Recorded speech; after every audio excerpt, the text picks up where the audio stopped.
Coucou les bénis de Dieu, j'espère que vous allez bien. Aujourd'hui, j'avais vraiment à cœur de partager avec vous un petit témoignage. L'autre jour, alors que j'avais rendez-vous chez ma coiffeuse, je me trouvais avec 45 minutes d'avance. Je me suis dit, bon, qu'est-ce que je fais de ces 45 minutes? Et la première idée qui m'est venue en tête, c'est d'aller manger une bonne gaufre caramel beurre salé. Alors que j'étais en voiture, juste à côté du centre commercial, le Saint-Esprit me dit, et si tu allais plutôt en adoration en église, puisque juste à côté de chez ta coiffeuse, il y a une église. J'ai dit, bon, qu'est-ce que je fais? Bon, bah ok Seigneur, je te suis.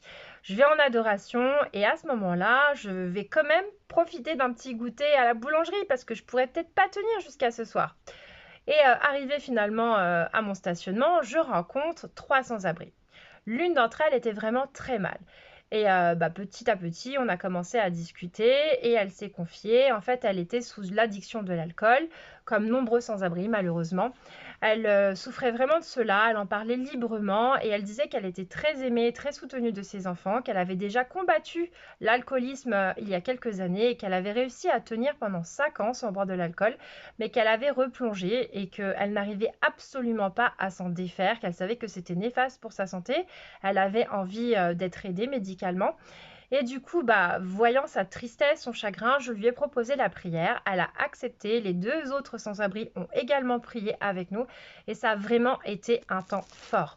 Voilà pourquoi aujourd'hui, j'avais à cœur de témoigner de cette histoire. Parce que finalement, si j'avais écouté mon corps, si j'avais écouté ma chair, j'aurais juste mangé ma gaufre au caramel beurre salé et mon plaisir aurait peut-être duré 5 minutes. Alors que là, en fait, je suis restée avec cette joie et cette paix dans le cœur d'avoir pu être cette oreille attentive, d'avoir été envoyée par Dieu, parce que c'est vraiment le Seigneur qui était là et qui voulait la consoler, qui voulait la rassurer et qui voulait aussi la libérer. Aujourd'hui, je pense que nous, ensemble, nous pouvons prier pour elle, nous pouvons prier pour tous ces sans-abri qui trouvent dans l'alcool une aide pour oublier leur vécu, pour oublier leurs épreuves.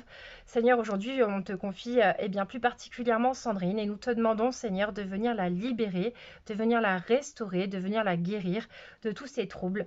Et nous savons que si tu m'as envoyé, ce n'est pas pour rien. Et en plus, j'ai pu témoigner auprès de ma coiffeuse. Donc merci Seigneur, merci Saint-Esprit. Et je te demande de nous aider dans nos combats quotidiens lorsque nous avons envie d'écouter nos besoins plutôt que ta volonté. Soyez bénis frères et sœurs et je vous dis à très vite. Bisous bisous.